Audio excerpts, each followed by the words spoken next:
fellow travelers. Welcome back to the 105th level of the RPG Cave. I'm one of your hosts, the level 99 human archmage, Ryan Turford, and I am joined, as always, by the level 99 elf medic, Mr. Garret Bland. Garret, how you doing on this lovely money? Look, I'm excited because we haven't seen each other in a while, man. Yeah, it's been more than a month. Yeah. And so hopefully your time off was fruitful and restful. Yeah, for sure. Although you kind of got a break too, because you were also because you did do a couple things over the break, which I do appreciate. You did, of course, the Atelier Marie review, which I know people were excited about, and then you did the PC one-off episode with Matt. So you did a couple things, but otherwise you kind of had almost like a month off too, Garret. Yeah, it was nice just because I had some other stuff to do outside of my work, just extra related projects. So I'm glad to have those few weeks off. But man, let me tell you, the PC show, it was a one-hit wonder. People like that. Yeah, I was gonna say wow. A lot of people were popping off about that. They liked that show, but we're back. We're back in the cave, Garret. I'm actually again a little bit. I'm trying to just shake off the rust a little bit because this is my first podcast that I've recorded. Although I mean, technically we did BTS on Sunday. But I mean that was mostly we had a nice meeting with Lee Navarro, the fearless leader of the Phoenix Overdrive Extra Life team, and we talked about Extra Life because Extra Life is coming up in 2 months, Garret. Nice. Can you believe it? You guys do it too early.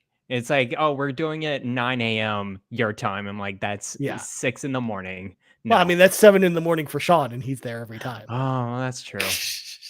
It's all good. It's all good. I'm just messing with you. But seriously, though, we did talk about Extra Life. In fact, that episode should be up soon, so people should go listen to that on the Patreon if people are interested. Because Extra Life, again, you're gonna start hearing more and more of it, folks, over the next 2 months, because Extra Life is coming up and it'll be here before you know it. The fact, again, I can't even believe it's 2 months away at this point, Garret. Where like literally 2 months to the day. That's kind of crazy to think about. Yeah, it's always beginning of November. It's always the first weekend. Of November. So we'll all be hanging out in Rome, New York, playing games with each other. It's gonna be awesome. But anyways, again, I'm trying to remember how to do the show because again, it's been a while. So let's clear the dungeon of those pesky mobs because we got to get to that raid boss as quickly as possible. So folks, if you want to support the show, there's a number of awesome ways to do that. Number one, if you're watching the live stream, right? Meow. Over at youtube.com/carpoolgaming, or if you're watching the video on demand later, do over to like the video, subscribe if you haven't hit that subscribe button already, and let us know in the comments below what things y'all are excited about in the world of RPGs coming up. Also, maybe just tell all your friends, come hang out on the YouTube channel because we got cool stuff going on over here. In fact, Garret, we are on the road to 2,000 YouTube subscribers. That's nice. We're over 1,600 at this point.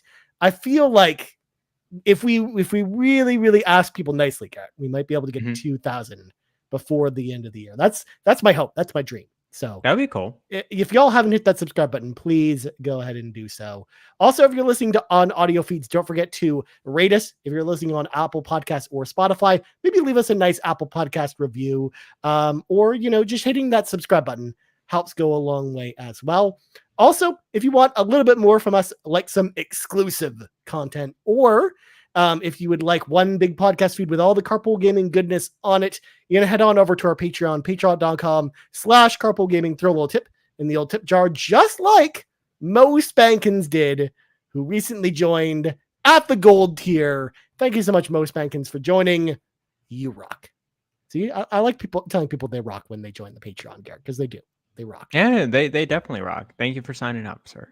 Absolutely. And then last but not least, I'm just going to quickly throw this in here.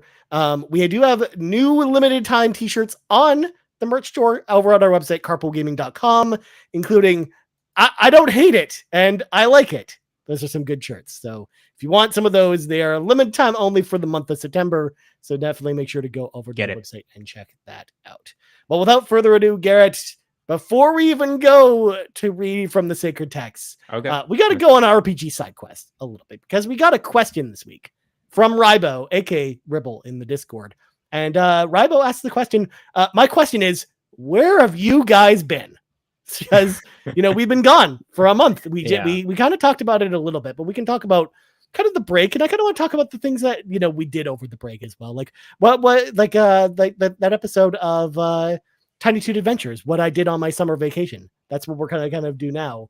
So I'll talk about real quick about kind of my time off from carpool. It was good. I didn't really do a lot. I went and visited my mom in London. Good. I went to Fan Expo and hung out with Court Lalonde. I met the voice actress who played Claire in Resident Evil 2. I hung out with Naga Chaka and Matt Sawinski and Steve Vigvari. A lot of cool people. A lot of fun at Fan Expo over the summer. And nice. Otherwise, I don't know if you noticed this in the Discord, Garrett, but we have a Final Fantasy 14 channel in the playlist section. And we've been popping off playing some Final Fantasy 14. And Garrett, this may shock you, but over the break, I started a new character day one of my time off. Okay. And by the time I finished my break, I decided to once again look at the playtime for that character. 182 hours. Wow. In a month. That is quite a bit. In a month. That's a lot. That's a lot of time in a month. Yeah. I think, these days I spend like at minimum 10 hours a week on game time. It's just how my life is kind of like wrapped around. Man, 180 hours in a month though. That's packing it. That's hauling it. That is a lot of games that could have been finished other than Final Fantasy 14. The best part is that character's only through the first expansion, basically not even through the free trial yet.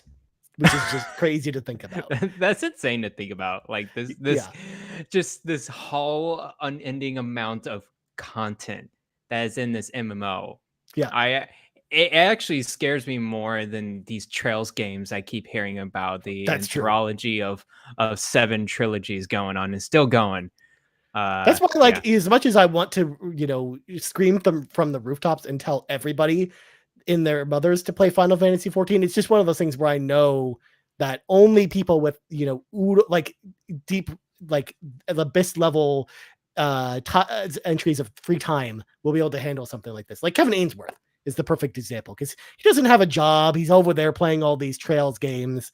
I feel like someone like Kevin Ainsworth has the time to play something like Final Fantasy 14. So I would always make a job off of playing Final Fantasy 14, right? You can like farm for gold and stuff, right? You could, but actually you'd probably make more money being like a Final Fantasy 14 streamer or influencer instead. Because there's a lot of people who do that only play and stream and make content around Final Fantasy 14, and that's just their living.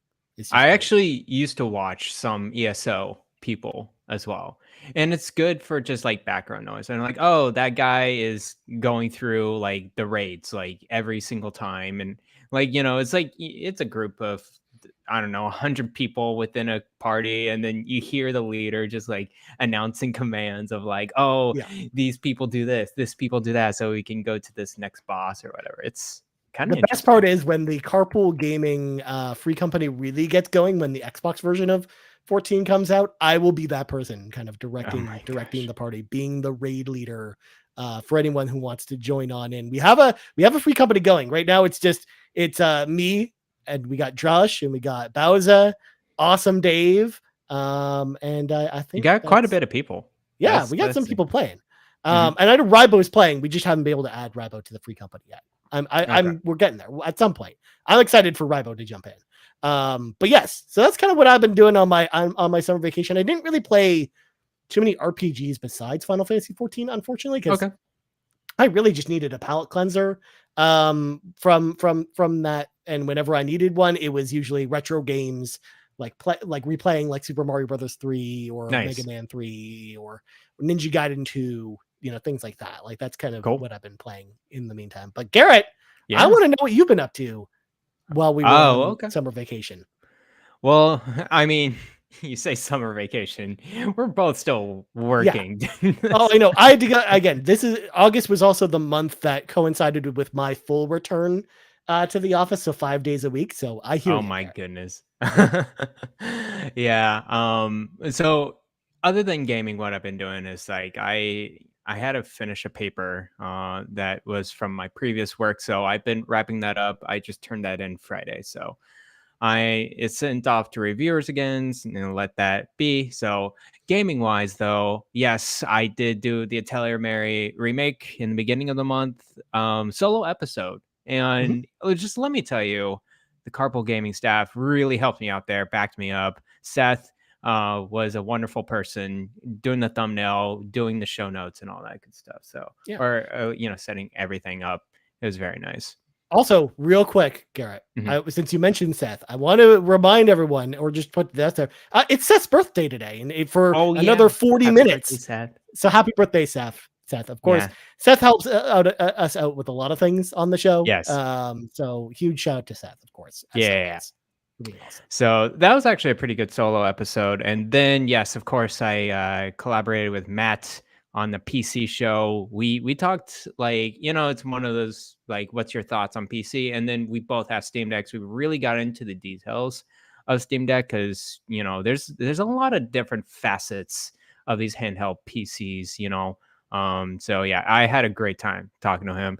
I think we'll try to see if we could do it more of a seasonal type of release. So not people are saying once a month. I was like, I don't know if we could do that, but seasonally, just have an update of just a Steam Deck in the PC space, because the PC space is ever growing, and all these line of GPUs always release every other week. I feel like, but that was super good. And then gaming wise, for sure, before the Starfield hype draws in, I've been trying to wrap up Octopath Traveler 2. Nice. I am almost done with it. I think I have 4 more stories to finish and they're on their last chapters.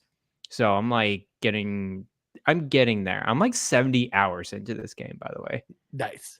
It's kind of crazy.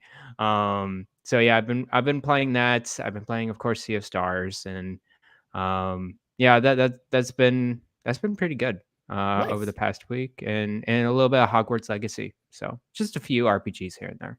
Yeah, sweet, man. Yeah, it sounds like fun. I know that the paper was probably a lot of work, but it sounds like you had some fun games to play over the break, which is cool. Yeah, definitely. Also, 2 things, because I'm going to ask you a question in a second. But before I do that, real quick, I was just reminded that this is my week, by the way, folks, for the Pants Patreon podcast, for Patrons podcast. So number 1, if you have questions for me and you're a Patreon, head out over to the Patreon and ask me those questions. But number 2, I'll be talking more about kind of my break there. So if you all want to hear more about that, listen to the upcoming episode that'll be out this weekend for patrons. If you want to know more about the things I've been doing, while I was on break as well, because I have more to tell, but we're not gonna spend all night talking about that here. But then Garrett, I have a question that's written in the notes, and I know you're in the notes, so you can see that I'm about to ask you this question, because we decided on the last episode before we took the break that you would be playing Parasite Eve. Yes. So Garrett, where are you with Parasite Eve? Because you didn't mention it. I'm in there. I played some of it. Okay. It was initially I was trying to figure out where to play it, because there's so many ways to play this game, at least from my end. And so I boiled it down to 2 choices, Vita or Steam Deck, and I went with Vita. And I'm about an hour and a half in. Okay. And today I was like, you know what? Let me try Steam Deck and see how much enhanced it is, and if it's better emulated from the Steam Deck. And it's pretty good. It's just emulation wise, there's just too many kind of shaders and post-processing going on. I flip one toggle, it does one thing good and one thing bad. Originally the polygons were all jittery or whatever, and I'm just like, this looks weird. And then there's a smooth correction of the polygons, and now the 2D background art is kind of not following the 3D polygons, and I'm like, this is messed up. And then so I'm playing on Vita. It's fine. It's just small. It's a small screen. So I don't want to, have that kind of experience hinder my impressions. So from a game standpoint, it's pretty good. I'm an hour and a half in. I like the gameplay and whatever. And just letting you know, on the Vita, it's it's very hard to see a lot of things with that game. So especially it goes far out, man. It gets close, but it gets super far out. And because it's meant to be played on a CRT TV, and then that's what it was designed for. And then from there, playing it on an HD TV. Like it was never meant to be played on a handheld.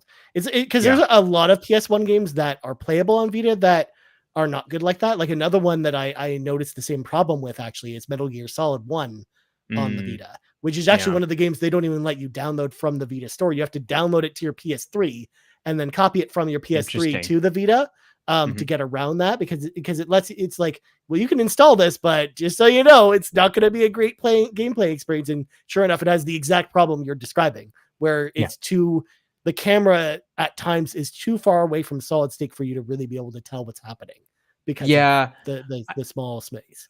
I think it's still playable. I just can't see like her face, like the main character's face, really. Yeah. And it's just it gets a little too small. It gets like, you know, it has a similar experience as Xenoblade Chronicles on the 3DS. No joke. It's just like, I don't know. Yeah, I can imagine, especially like some of the maps that you have to run around in, like the environments are, especially at night, very dark and probably hard to see on the Vita. So yeah, I can definitely understand why that might be a bit of a problem. So I'll play a little more on the Vita, see how it goes. But if it's like, oh, I'm not really liking this, I'll go to Steam Deck. The thing is, I was trying it on the. I have the Steam Deck docked to the TV, so I was trying to emulate it that way. So maybe if I just do it on the Steam Deck itself, it would be better. And if I just get the right settings correctly, it would be better. Because it plays super well. It's just you just got to get the settings correct in order to like make it an enjoyable experience. I have to at least, throw out there, as much as, the play style is not ideal. I'm just so happy to hear that you're actually enjoying the game, because I was a little bit worried I'd come back and hear you say like, oh my God, this game's not great, but I'm glad you're enjoying it, because it's a very unique game, very different from like anything else you'd probably play out there, which is one of the reasons why I love it. I like the gameplay itself, like the kind of foundation of it. I'm like, okay, this is like the mix of turn-based and Resident Evil. Like, it's so cool. I love it. Yeah, definitely. Just to give you kind of an idea, I'm stuck in Central Park, and I'm not sure where to go, because like it's a big loop, and there's so many in each 2D map. There's like 8 entry points. Like, no joke. Like, I just don't know where to go. So I just kind of looked up a video. Like, that's the one where it's like, that's so hard to see on a small screen. Because like, even on a big monitor, it's like you have to like make sure the brightness is not too low to actually see everything. So I see. Yeah, I see.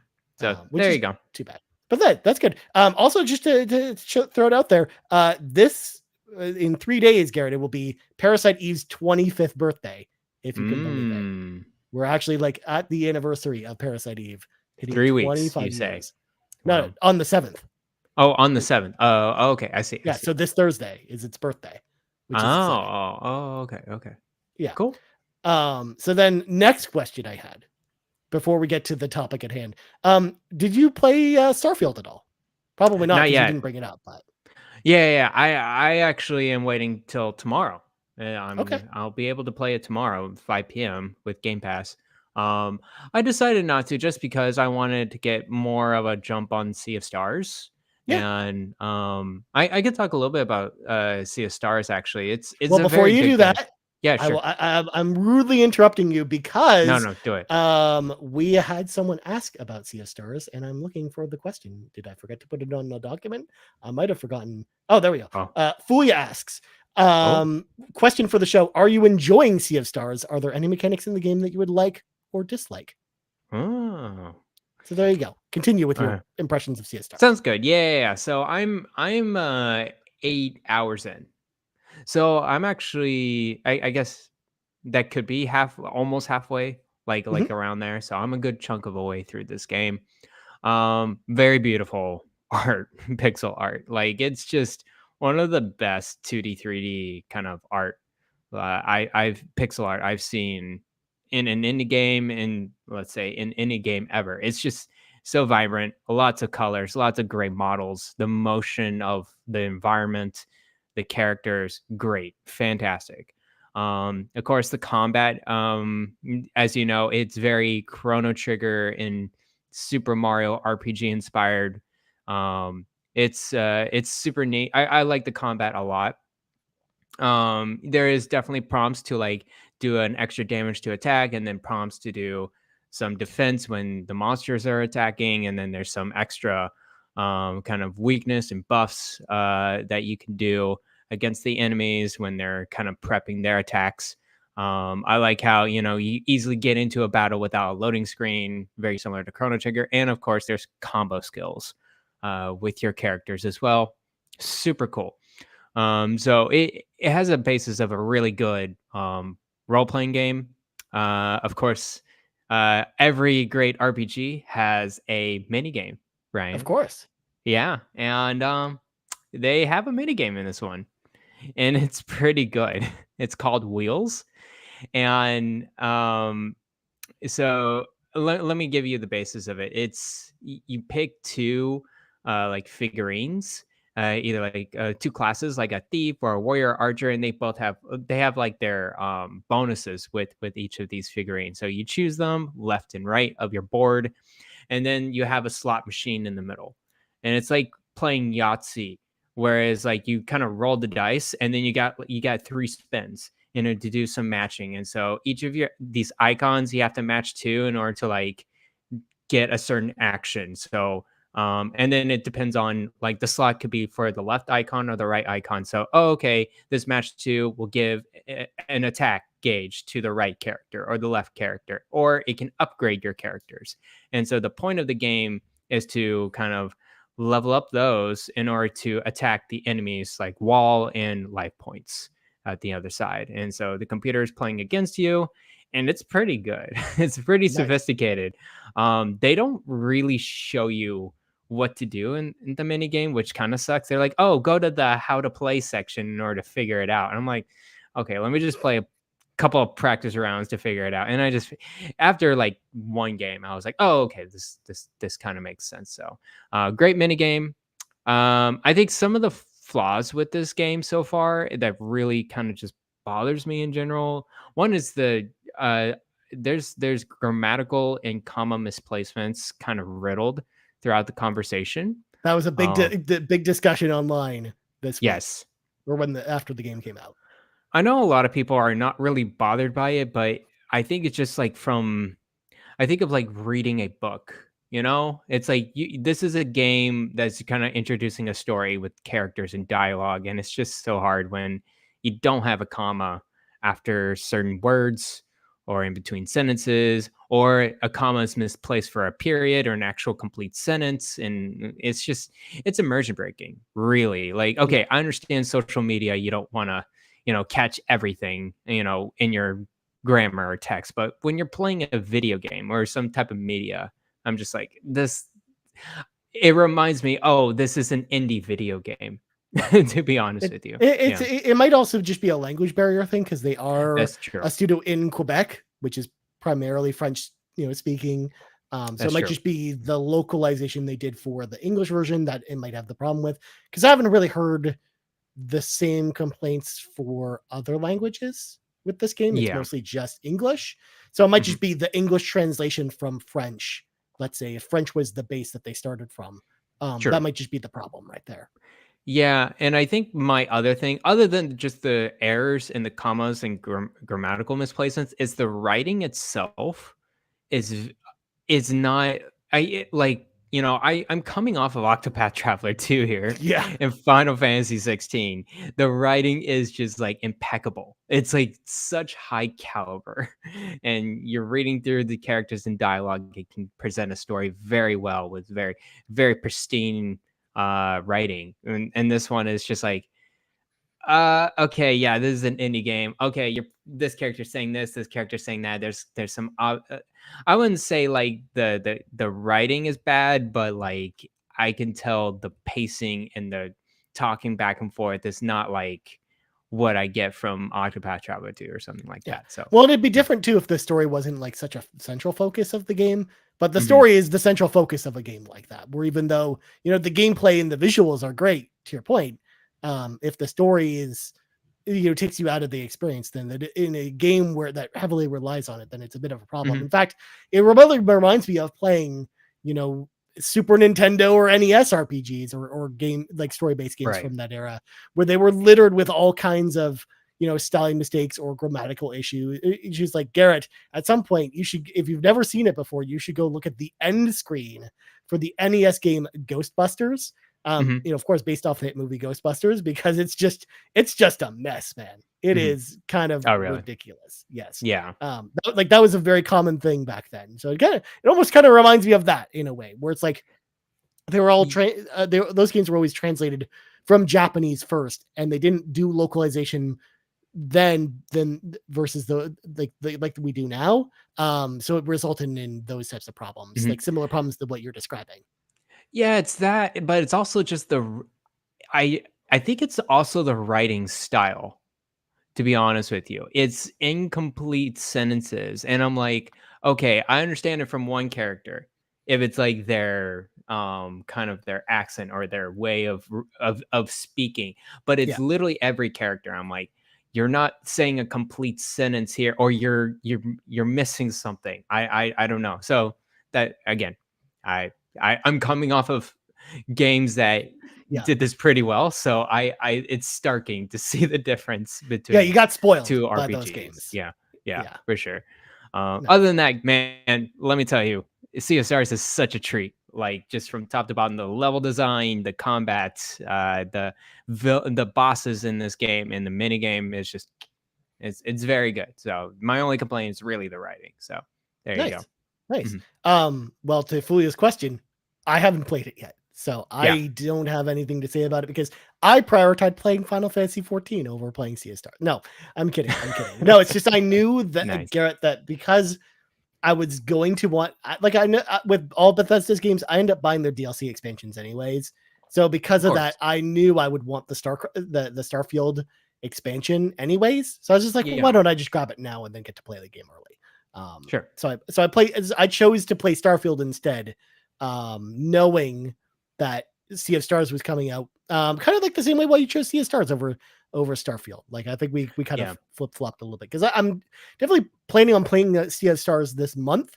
It just wasn't gonna be day one because it was the same week as Starfield. Like, that was really the problem. And it's actually not long. It's like 20 to 25 hours. You're just going through it. So it's, Starfield's not that long either. It's pretty short as well. So it's only like 4 hours or something like that, right? Yeah, something like that. I mean, that's how long it took to beat Skyrim's main game. That's true. That's not wrong. But I'll have more to say about Starfield on Xbox Drive this week with Sean, because I'm gonna save kind of the deeper discussion with him, because like you and I will do a deeper discussion on Starfield. Oh, for sure. After you've had a chance to play it. Whereas Sean and I have lots to discuss this week, because let me tell you what, ahead of time, to kind of set the scene, I have hot takes, and that's all I'm gonna say. Oh no. Oh no, the hot takes are gonna roll in. Oh man, I'm just me with Bethesda RPGs. I'm gonna enjoy this no matter what. I've seen the impressions, I've seen the reviews, like kind of an overview of all of them, and what I gathered from all of it is like, okay, this is a Bethesda RPG. Like, whether you like it or not, that's what it is. So looking forward to it, man. Cool. Sean's just telling me to embrace Wikipedia. This, of course, comes after Sean decided to stream Starfield last night, and half the stream was reading New York Post articles and then reading Wikipedia about different star systems and stuff. Of course. But also, huge thank you to everyone who's been going to watch Sean's streams, by the way, because Sean's been hard at work playing the Starfield the last couple days, and people have been loving it. So huge shout out to Sean for streaming Starfield. If anyone's been interested in checking the game out, all that stuff's over on our Twitch channel, twitch.tv/carpoolgaming live. And also, I wanted to say a huge thank you to everyone who, number one, first of all, we didn't even go live early tonight. We had a group of people waiting to talk to us tonight, Garrett. But also sticking with us, despite the fact that we, wanted to take a bit of a mental health break. And I know we had some rerun articles go up because I basically picked out my favorite 4 RPG episodes that we did, Garrett, and then kind of reposted them to the audio feed with new intros, essentially. And actually, we got some good feedback about that, because people actually liked it, because there were people, believe it or not, that are new to the RPG Cave or newer, that hadn't gone back and listened to some of those old episodes. So and they're pretty good. yeah, so it was a lot of people figuring out, like, hearing our RPG or like origin stories or our discussion about what defines an RPG, like things like that. Like for the first time, it was pretty cool to get new feedback about that from new fans. So huge thank you to everyone who listened to those, and it had just been sticking with us, of course, as you know, we took the well needed deserved break from the show. But without further ado, Garrett, we're 31 minutes in the show. We should probably get to the main topic.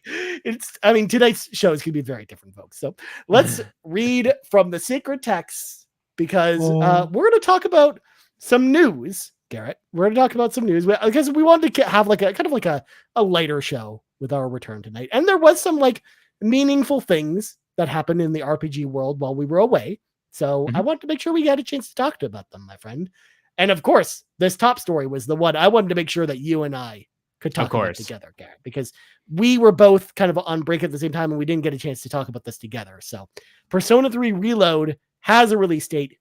It's arriving on February 2nd, 2024. We already knew it was coming sometime next year. Now we have the release date. Additionally, they announced the August edition, collector's edition of the game, which includes an art book, 2-disc soundtrack, statue, the game, and all the cosmetic launch DLC, which will have, costumes for your characters from different Persona games that will then unlock the battle music from other Persona games as well if you equip those costumes, which is really cool. Also, I made a note of this as well. This is also the same day that Suicide Squad Kill the Justice League comes out. So they're coming out the same day, February 2nd. Oh, darn. What competition?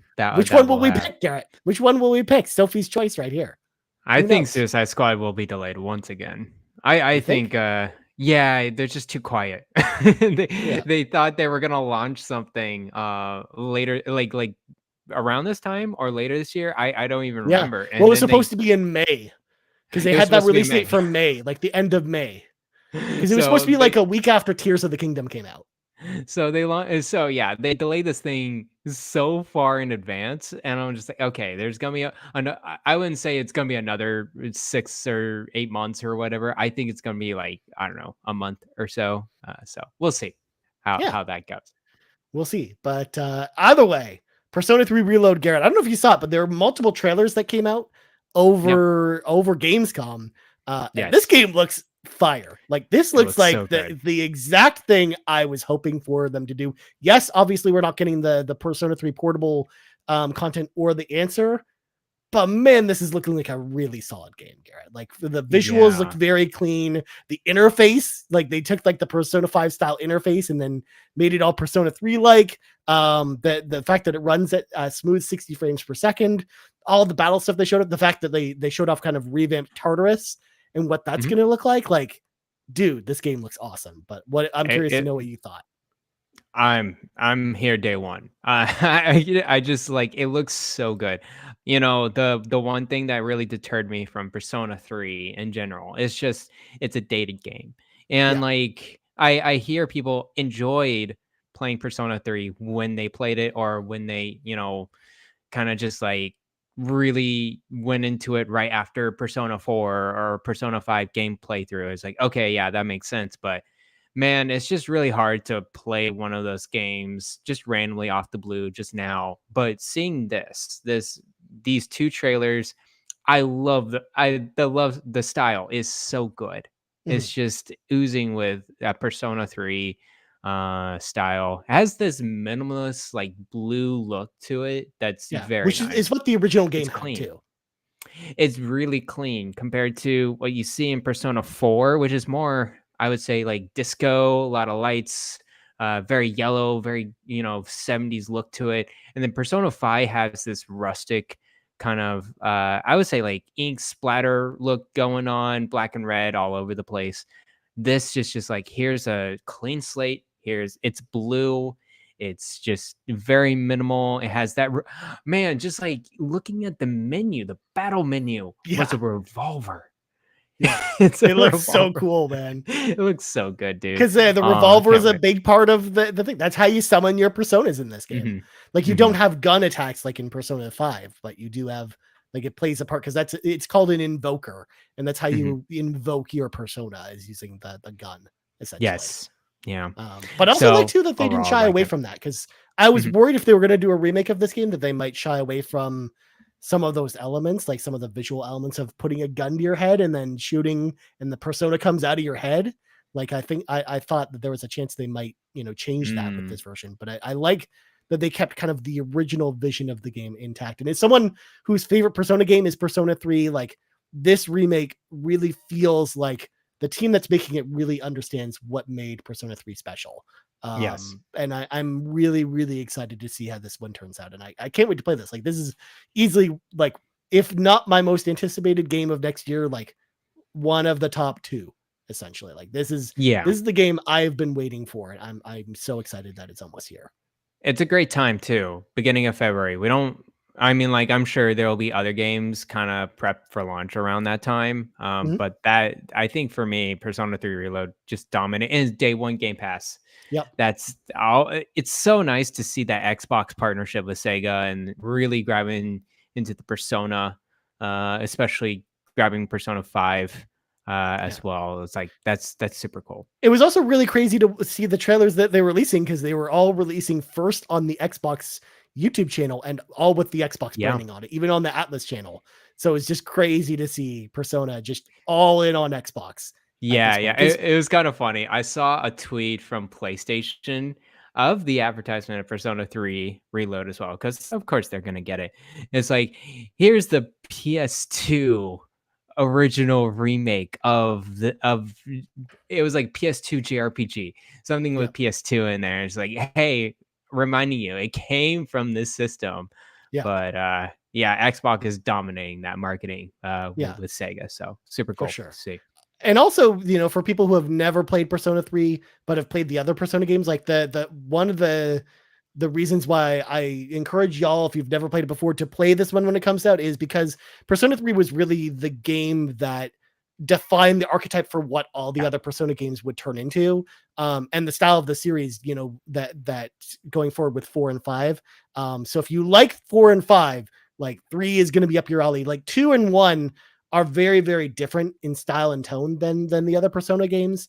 Especially with the combat too, which is just super different with those games. So like, whereas Persona 3 really, all the elements and the skeleton that went on to make Persona 4 and Persona 5 came from Persona 3. So it's definitely a game worth playing. And also the hip hop influence, got to give a shout out to that as well, especially the music, because they've had the new battle music with Lotus Juice coming back, doing his rap thing. Oh my god, I can't wait. That's gonna be so good. But just letting you know, Persona 1 and 2 remake would be on the top of my list, just to punch Hitler. Just to face Hitler. That would be pretty nice.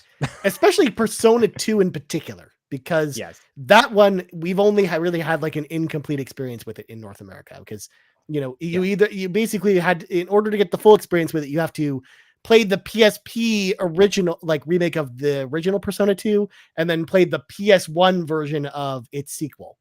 That's how you have to. That's the only way to do it in North America without getting a fan translation patch or something like that. My goodness.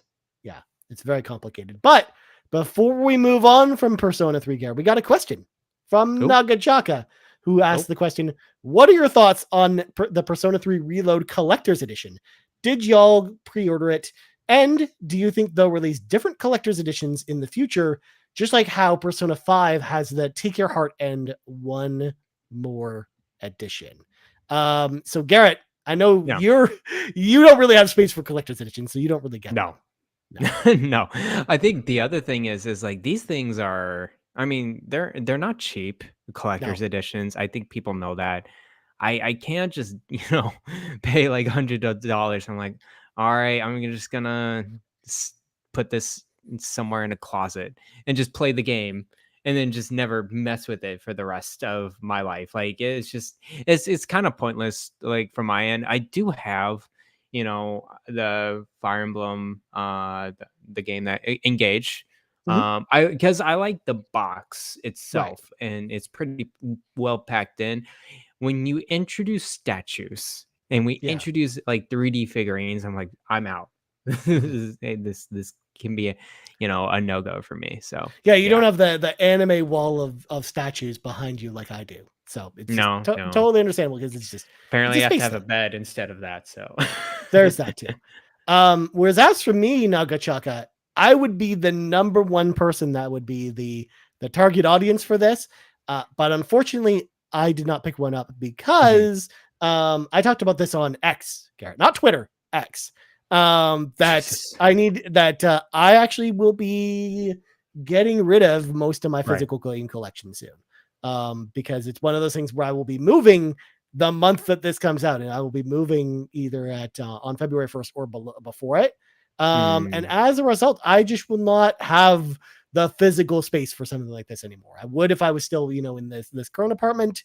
But because I'm moving out and getting rid of most of my stuff, that I'm not going to be the collector's edition guy anymore, Garrett. It's going to be weird. It's going to be a weird thing. Like all these collector's editions and old games are going to go. All these anime statues are going to go. I have a question for you.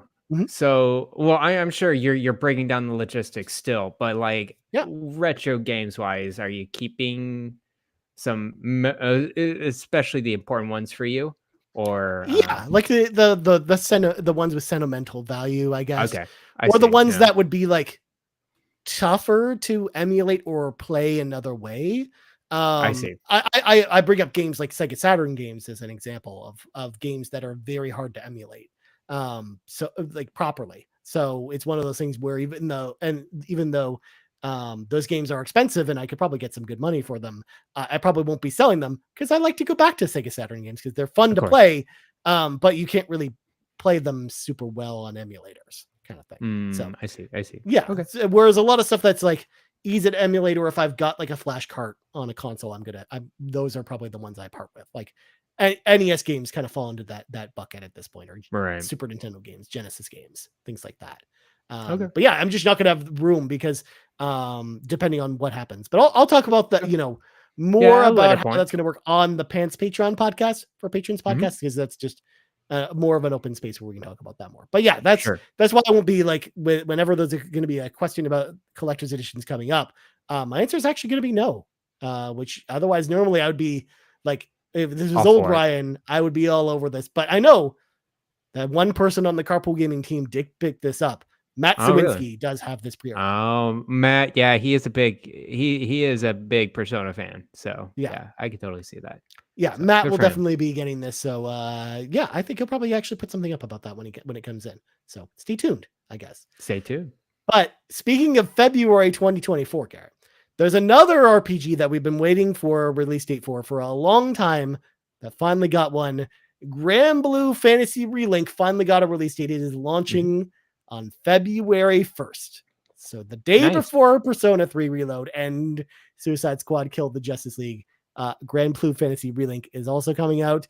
This game, by the way, also had a trailer during opening night live, Garrett, and then another trailer afterwards. And this game looks awesome too. I can't wait for this. Like, it's a turn-based role-playing game in the Granblue Fantasy universe, which for folks that don't know that's a mobile game that's very popular in Japan. They did, Granblue Fantasy Versus, which was a Arc System Works fighting game a couple years ago that I really, really enjoyed. And it's got like this RPG mode in the campaign, which is kind of cool. So I'm glad it's finally getting like the full turn-based kind of AAA treatment that it kind of deserves. Like, this game looks awesome. I can't wait for it too. Yeah, no, it looks super great. I don't know. I'm looking this up because I just want to make sure. I've seen a lot of gameplay of this from Gamescom. I think it's an action role-playing game, not a turn-based. You are right. I misspoke. Sorry. Okay. Cool. Sounds good. I'm glad you corrected that. Yeah. It reminds me of the latest. What was it? The Trials of Mana, or like Trials of Mana. Yeah, it looks very similar to that, where it's like very cartoonish Japanese 3D art style. And you can like switch between characters, and it looks really good. So you guys better check it out. There's a lot of Gamescom gameplay stuff. So yeah. The nice thing about this, Garrett, the way this works out is, even though it's coming out the day before Persona, the nice thing is Persona 3 is on Game Pass, and then this isn't, and I just get this, and then that's all, and I'll have both. Yeah. Boom. There you go. Perfectly covered. So yes, can't wait for this game. So glad it has a release date. I'm bummed it's not out this year because it was originally supposed to come out at the end of this year. but they did move it to early next year. But I'm glad it at least has a release date and it's coming. Can't wait.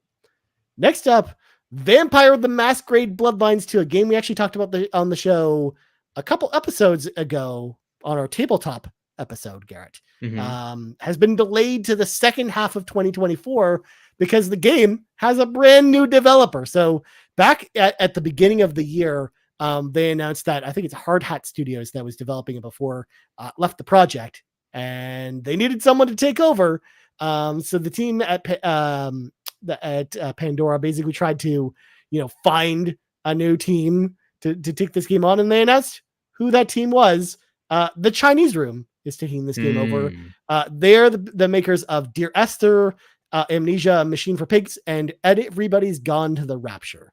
So they're mostly known for walking simulators. Yes. So it's interesting to hear that they're taking over Vampire the Masquerade Bloodlines 2, which is an open world vampire game where you play as a vampire and then you go and do vampire things and join, vampire guilds, and you do vampire missions and do vampire stuff. So, right. Yeah. There's also a new trailer they released for it as well, which looks pretty cool. I'm excited for it. Like, it's mostly, again, just kind of setting the tone and doesn't really have gameplay. But I really loved the first Bloodlines game. We talked about it on the tabletop episode. Like, it's a kind of an underrated open world role-playing game that I know a lot of people just missed, but it's also kind of become like a cult classic for a lot of people. Which is why I'm like actually pretty excited about this one if it turns out well. Yeah, Chinese Room is a very, very interesting choice. I wonder how that collaboration is going to go. So I don't know. This is a flip of a coin with me. I did play Everybody's Gone to the Rapture, and it was nice. It was one of those first person walking simulators. I don't know how they're gonna handle a game like this, though.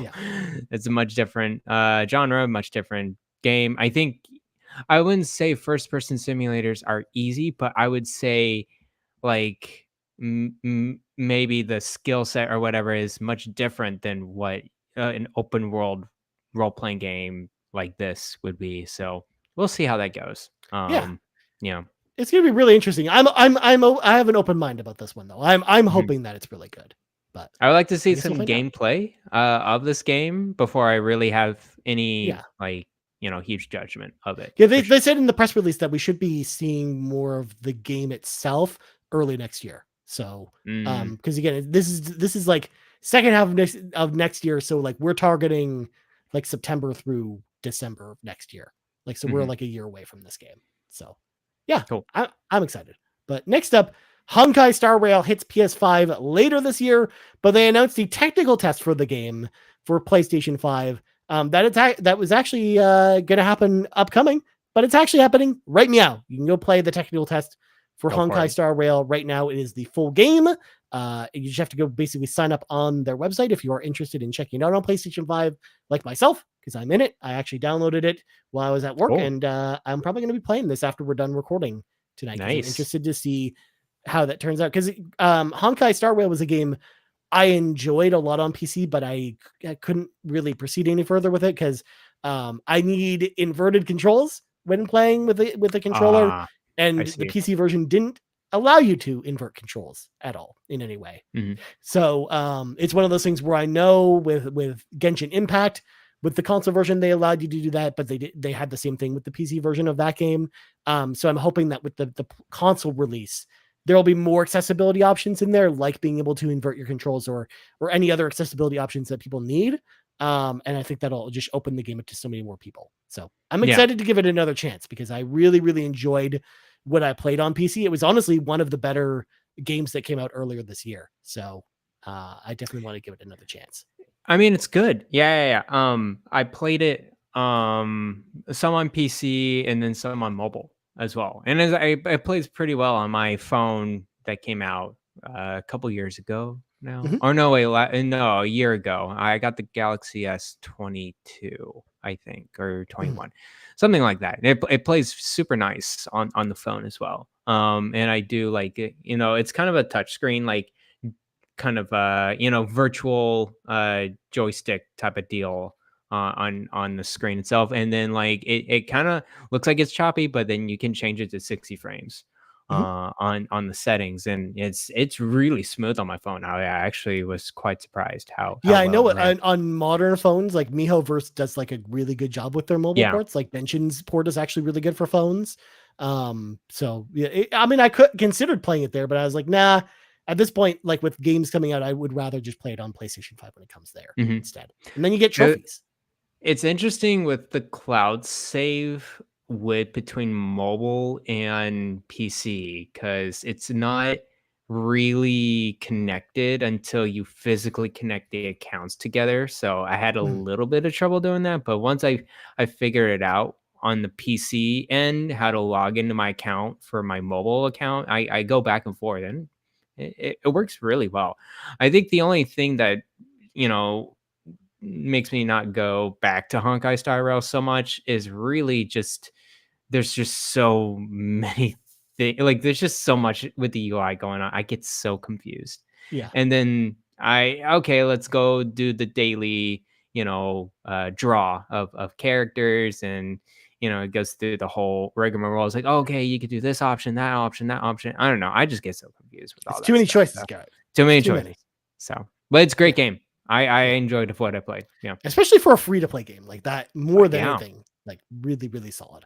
But Yeah, for sure. next up, as we delay more things to next year, Garrett, this Suikoden 1 and 2 collection has been delayed until sometime in 2024. This is one I'm okay, like much more okay with them just waiting on this one because it's one I'm excited to play because I'm excited to go back to Suikoden 1 and 2.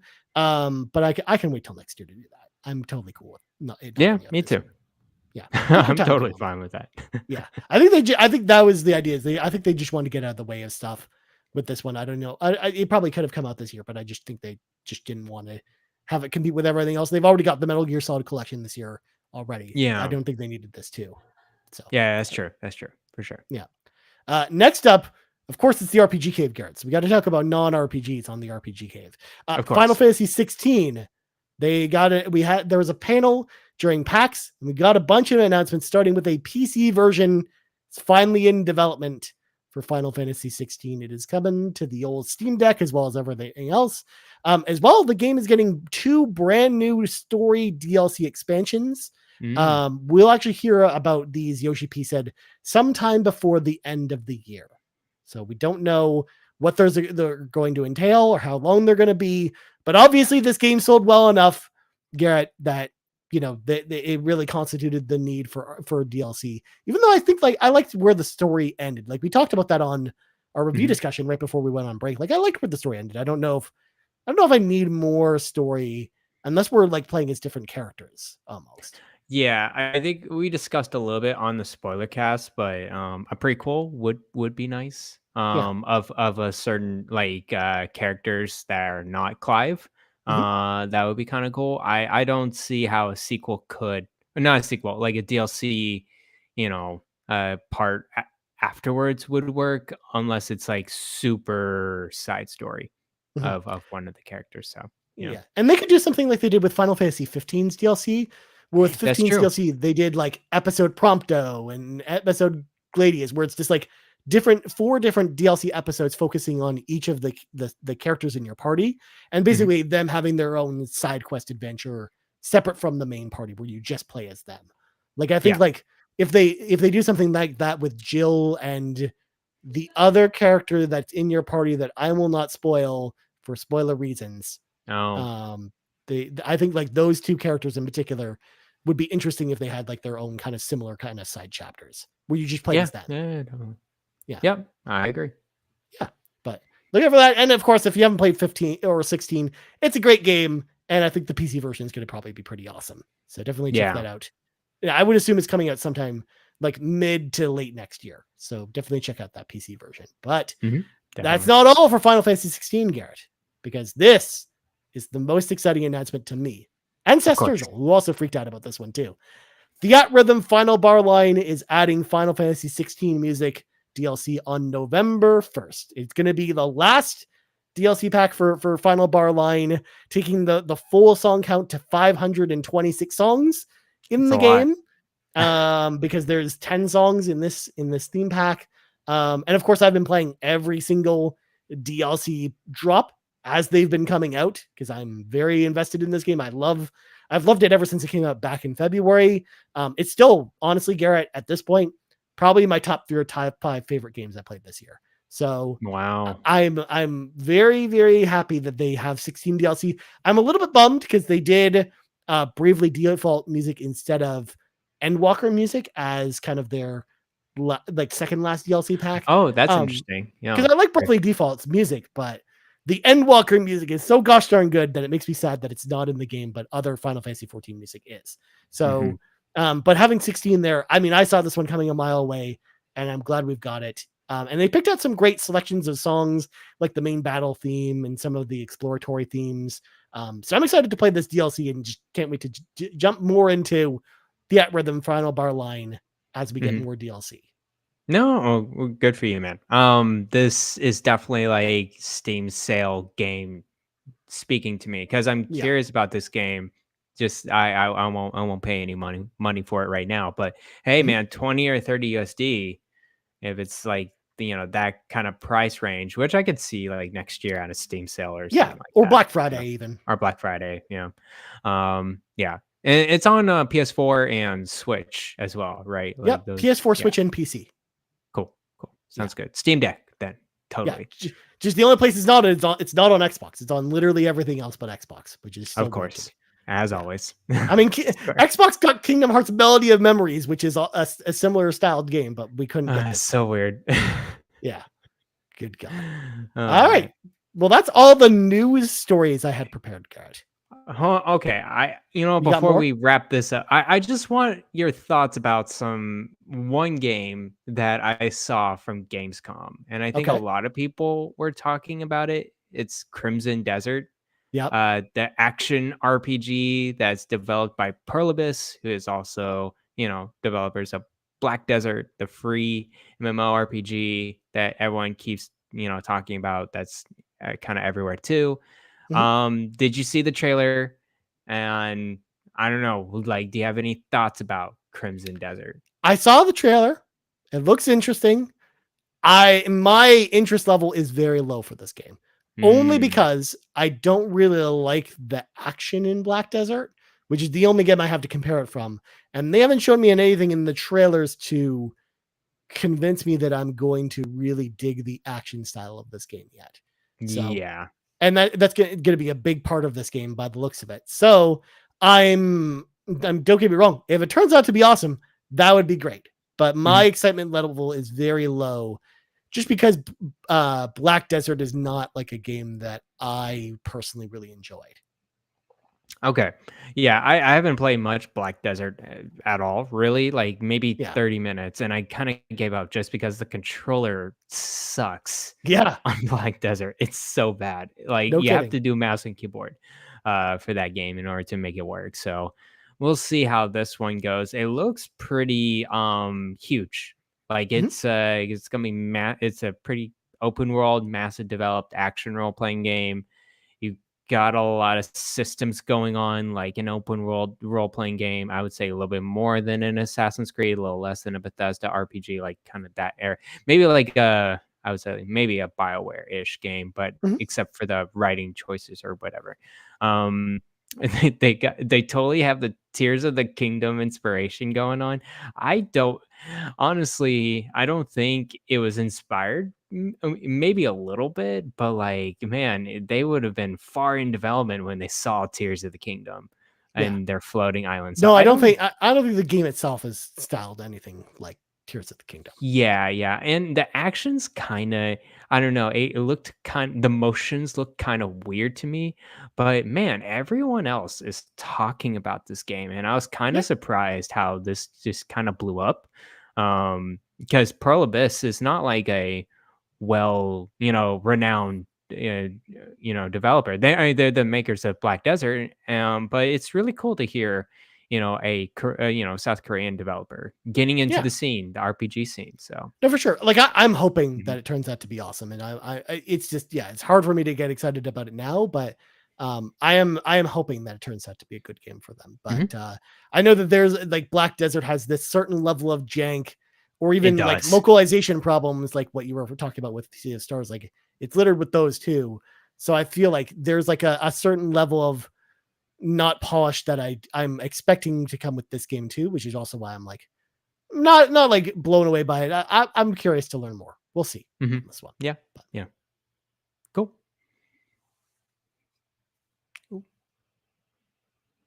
Something happened with Ryan. And I'm going to quickly, okay. There we go.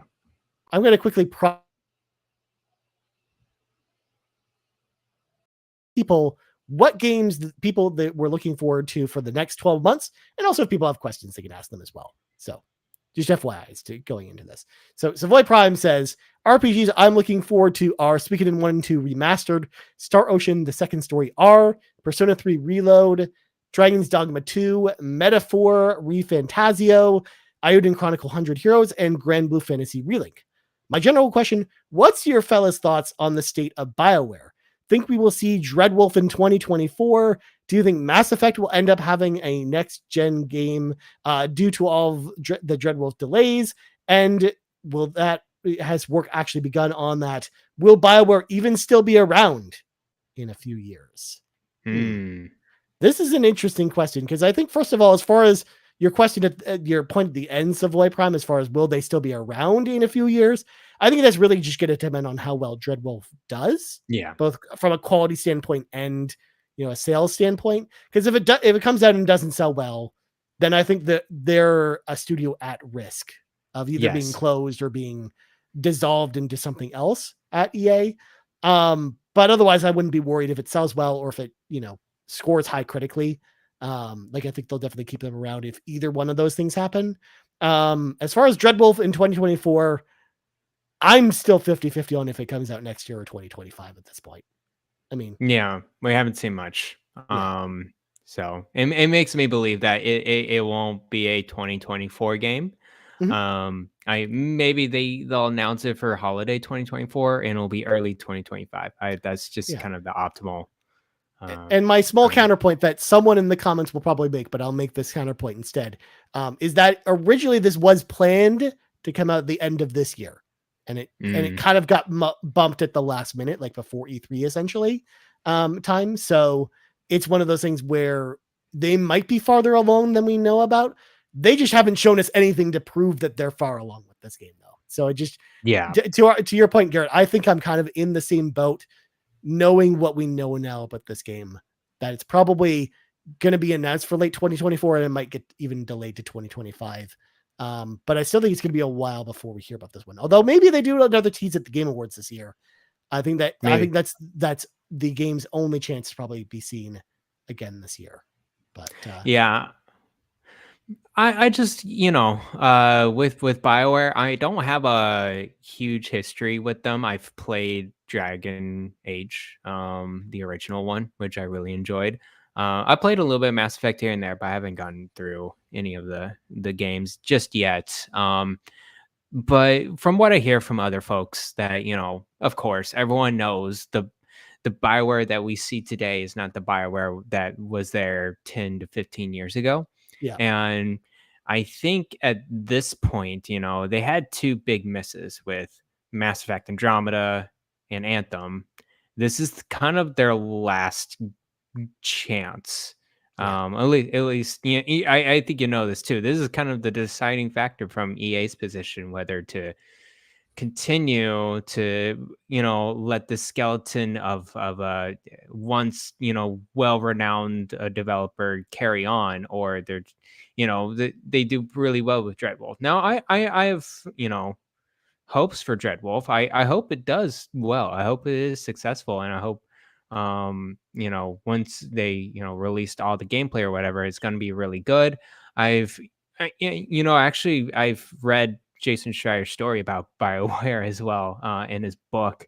It's very interesting to hear what could have been made previously. It's like a Dragon Age game, like very similar to what we're hearing about Dreadwolf. So maybe those ideas are fluttering around. I think it can be a cool game. And so I'm hopeful for Dreadwolf. But as you know, it could go either way at this point. Because I think if this game rates well but doesn't sell super well, I still think EA kind of keeps them around because I know newer EA is more willing to take chances on That's true. having quality developers, even if one idea doesn't sell super well. Kind of like Titanfall 2 happened with Respawn, where they really could have closed Respawn at that point because of how low the sales were for Titanfall 2. But the game was so well put together that they decided to keep them. And I imagine something similar might happen here if the game comes out and doesn't super sell well. But Dragon Age is like a big franchise with a lot of people like that behind it that traditionally sells well.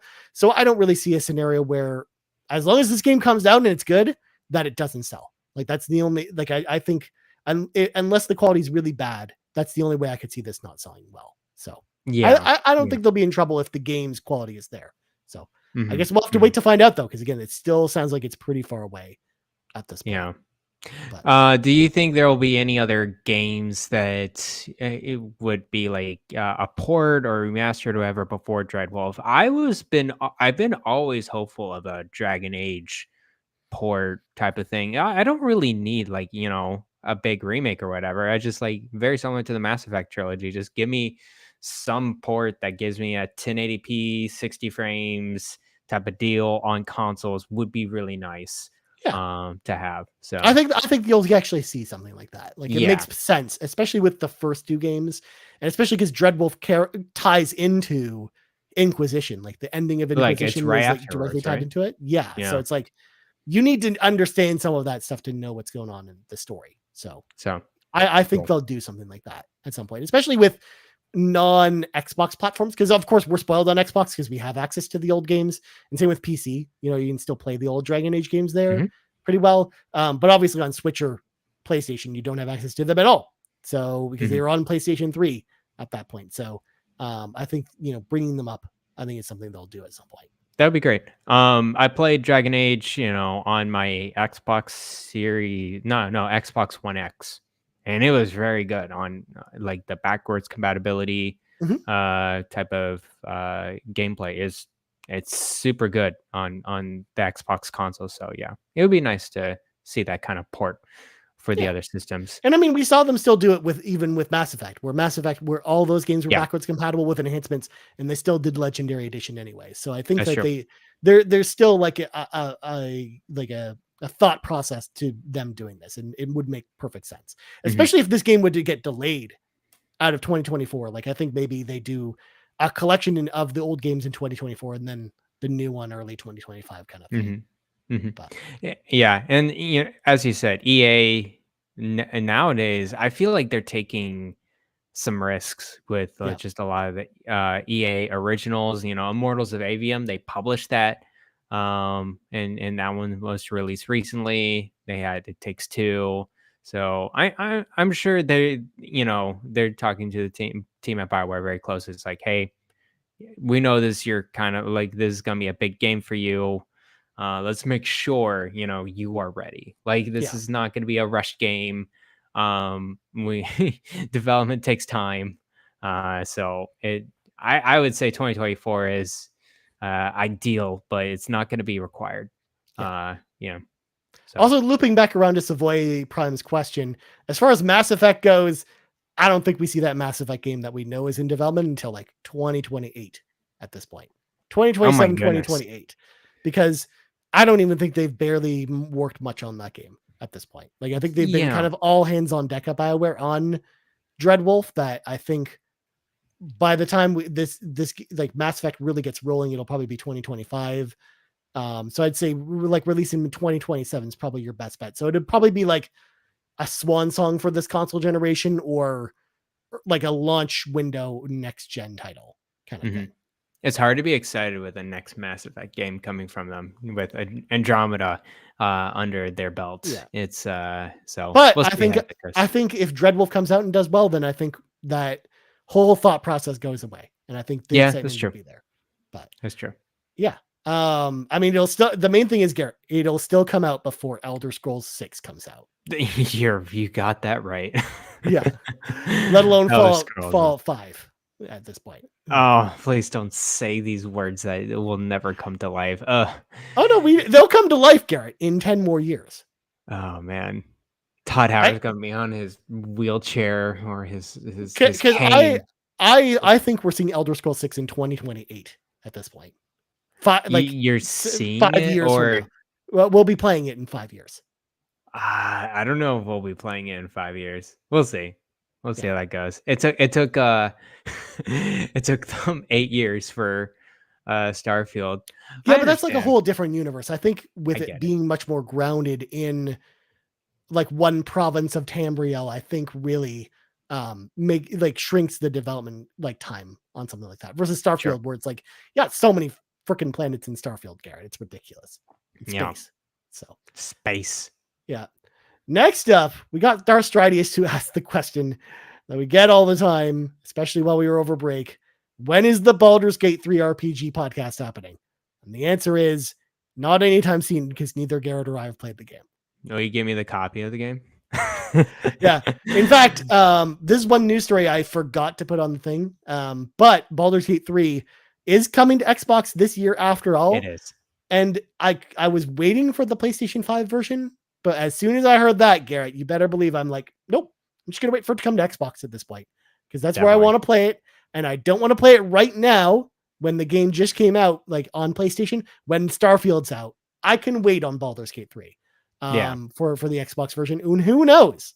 Maybe, just maybe, Microsoft writes them the little check. Maybe it's on Game Pass when it comes to Xbox. That would be nice. I think I would rather wait until we have the details about the Xbox version before I even think about buying that game at this point.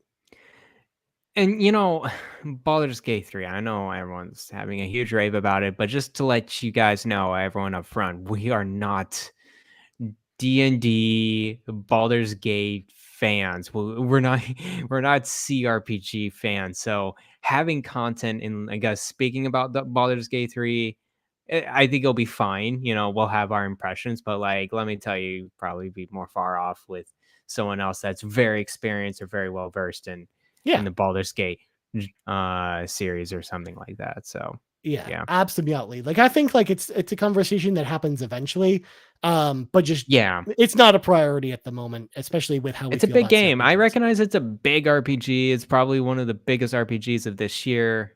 Well, it is like it is fundamentally. Fundamentally, yes. And then it's probably the top upper echelons of with Starfield and Baldur's Gate 3, and then if you want to include Final Fantasy 16 in there and Octopath Traveler 2, we got some really great top tier RPGs going on this year. Yeah, exactly. But I will promise though, and this is a Ryan Turfer promise. At the very least, we'll at least talk about the show on some point, whether it's just part of a normal episode or it'll be its own episode. There will be talk of Baldur's Gate 3. It'll just be after the Xbox version comes out, probably. So y'all have time to wait for that in the future. Well, next up, we got Fulia, who says, I've never played Super Mario RPG before, so I'm actually super excited to pick this one up. We also read Fulia's question about Sea of Stars earlier, so we won't go over that again. But Super Mario RPG, Fulia, I think you're going to enjoy it. I think it's a really good time, and I hope you enjoy it. I hope you enjoy pick up this new version. I'm excited to see how that remake actually turns out, Garrett. For Mario, I'm gonna get that day one. Actually, I'm gonna use my voucher for it. I have one more voucher left, nice. So that'll be for Super Mario RPG. I can't wait. Sweet. Nice. And then Yarden, of course, has the final question of the show, which is, of course, here's what my RPG 12 months look ahead like. You got Phantom Liberty coming out at the end of the month. Forza Motorsport, which apparently counts as an RPG according to Yarden. I think it's a car RPG, so it kind of counts. Car RPG, I love it. We got Super Mario RPG, Persona 3 Reload, and Like a Dragon Infinite Wealth. That's a pretty good list, Yarden. I like that list. There's some good games in there. And I'm excited for Forza, actually. That's going to be fun. But Yarden has a question. What is your number one most anticipated RPG in the next 12 months, you guys? So for me, I talked about it earlier. It's probably pretty obvious. It's Persona 3 Reload. I think it's easily my most anticipated RPG, at least in the next 12 months at this point. Like, I am so stoked for that game. It's especially because, again, we haven't had a brand new Persona experience in a while, even though it's a remake of an old game. Like, it's been a while since Royal came out. And I mean, I'm excited for Tactica. Like, I think that's going to be really good too. But man, there's just something about Persona 3 that just gets me jacked for that game. Like, I can't wait for that game. But what about you? I think I want to say the same because I'm trying to think of other RPGs that were announced and will be within the next 12 months, and I can't really think of any other than Persona 3 Reload. Well, Of course, Starfield, Super Mario RPG and some other stuff for later this year. Star Ocean. Yeah. Well, yeah, sure. Star Ocean, it has its own that franchise. I'm excited for Star Ocean, but it's pretty niche. But yeah, Persona 3 Reload is probably a big one for me. But also, I'm very curious when we're gonna hear Avowed. Because they've been kind of in the background a little bit. I think that could be a 2024 game. Well, they already announced 2024. We just don't know when in 2024. Yeah. I wouldn't know before or after. Like that gameplay that they showed at the showcase this year, Garrett, the Xbox showcase, I think actually looked fairly solid and fairly like they're in the polishing stages or getting close to it. So I imagine that game is early next year, like Q1, Q2 kind of thing. Like it's going to be like first half for sure, I think, for Avowed. So so finding the right timing for it. Just please, Microsoft, Ryan Turford's pleading to you, please do not release Avowed on February 2nd. We have a February 2nd's full. We don't need more games on February 2nd. Pick another day. I think they understand that with Persona 3 Reload being day one on Game Pass. And like, don't pick February 3rd. I know what you're thinking, Microsoft. No, stop it. Don't do that. Just pick a different week in February. Not that week. We're good. I would like that to be like a March, April game or somewhere around there. And Avowed, it's going to be that fantasy setting, but it's going to be very focused. It's going to be that Obsidian RPG that we know and love with the Outer Worlds and also with Fallout New Vegas. I'm very excited. I like both of those RPGs very much. It's not going to be this huge, and I think they were talking about in their interviews, like, it's not going to be this huge 80 to 120 hour experience. It's going to be a focused 20 to 30 hour experience, which that's perfect. I like that. Yeah, like we've been championing, Garrett, short RPGs for the longest time. So I hope that I hope that they do that. Also, Yard in the chat also brings up Bot and Kaidos, Garrett, as far as a game that's RPGs true. coming out soon too. Yeah. That's a collection I'm actually really interested in getting. I probably won't play it right away because, again, there's too much going on right now. Like, it comes out the same week as Mortal Kombat, and as an example. And I am like all in on Mortal Kombat 1 this year, Garrett. Like, after Starfield, like, that's the game for me is Mortal Kombat 1. So I think it kind of kicks Bat and Kaitos a little bit down the can for me. But it's definitely one I'm really interested in picking up and getting. Is it coming out on PC as well? I think. Let me look that up. I think it's Switch only, but I think it's Switch only. Okay. We'll see, but remaster. It is okay. It's Nintendo, right? Yeah. I can see it coming to PC. Well, okay, but it's Bandai Namco. It's Bandai Namco, but Nintendo is publishing it on Nintendo systems. That doesn't mean no, because the same thing happened with Live Alive. That's still Live Alive, So we'll see how that goes. I think I'll wait until like a piece, wait it out next year sometime. It's not a high priority for me. I think the big difference though is going to be because, yes, even though this is a Bandai Namco game, this is a game that's developed by Nintendo first party. So because Monosoft is part of Nintendo first party. So I think even though in theory it could happen like Live Alive, the fact that it's a Monolith Soft might actually prevent it from going to PC or other consoles. Maybe. I like that box art though. It's a very cool box art. It looks really cool. Yeah. But that's what I'm definitely interested in. But it's just bad timing. I think. Like I wish that game was coming out in November or December. Honestly, because I'd have more time for it then. Because that's one of the reasons I'm so stoked for Star Ocean, because it's coming out at the beginning of November, where there's just not a lot of games besides Persona 5 Tactica kind of releasing around it. So that's true. It's going to be like the perfect time, I think, for that game to come out. Yeah. Nice. All right. Garrett, I think that's going to do it for tonight's show. made it. We've yammered on now for long enough. We should probably get going. But before we go, Garrett, first of all, thank you so much for doing the show again. It was so nice to talk to you again. This was so fun. It's nice to have you back, and now we're for the foreseeable future, we'll be back. We're back. Just like we're back. A Dinosaur's Tale, that movie from the 90s that also had a Sega Genesis game that's somewhere on my shelf over there. Of course. So I got those dinosaurs. They're in Manhattan, just walking around doing dinosaur things. It's exciting. But Garrett, before we go, Garrett, let's go. You can follow me at Twitter, X, whatever you want to call it, at Bland Explosion.